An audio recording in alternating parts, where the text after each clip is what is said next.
Yes, General Blankenship. Oh, that's wonderful. Thank you, sir. Goodbye. Monty Burns and his entire ring have been arraigned in Washington. The radar scanner is already a smashing success, and General Eisenhower has nominated Wonder Woman for a special citation. What about Lola Flynn?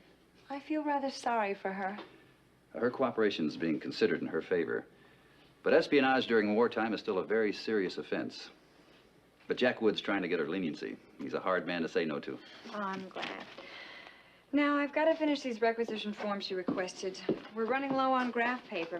Graph paper? Is that all you can think of after all that's happened?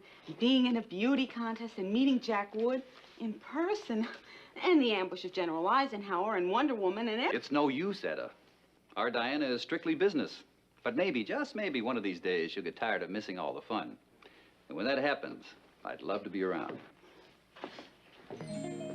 You will be, Major. Promise. Omaha.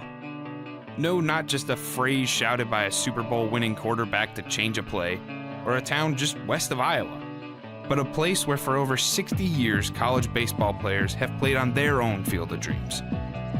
Sure, Omaha is the final destination for college baseball, but for NASCAR, it is where the road to Daytona begins. Still struggling to find the connection? Well, here it is.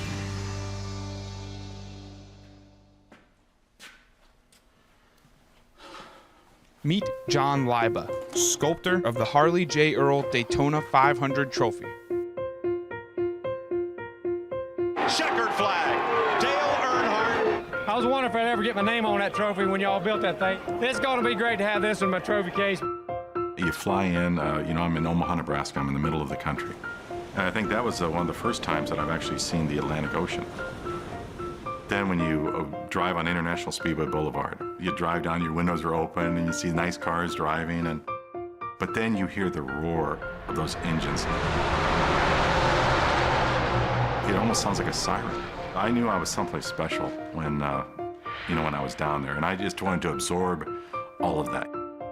John, without a doubt, gets what Daytona means. But what some don't realize is how much he means to Daytona.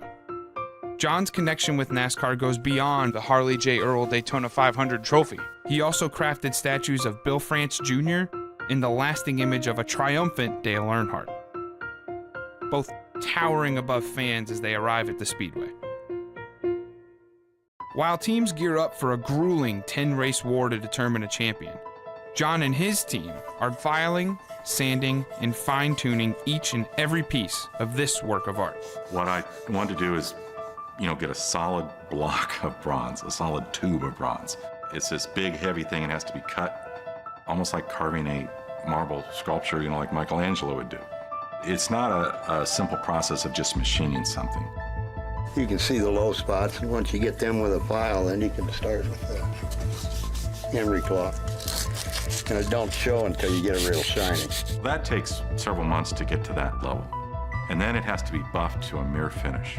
And it has to be engraved. And all these times, at any moment, something could happen.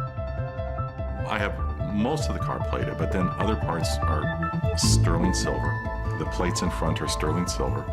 Every single detail makes it come together as a whole. And if you leave out anything, it just doesn't look as nice.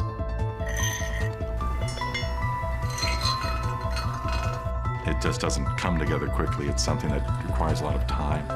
And you have to make sure you wear gloves. You don't want to scratch anything. It has to always be perfect. I think of all the work, all the months, just to get just to this phase.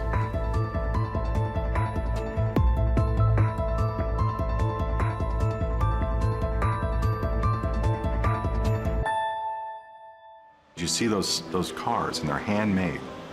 Those cars are handmade by Americans that love the sport, and they love doing good work, and they're good craftsmen. I celebrate that a lot.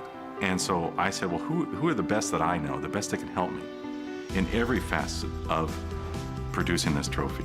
When it becomes their turn to work on this trophy, they're just tickled thinking, hey, I'm touching this thing that's going to be on national television on one of the greatest races ever.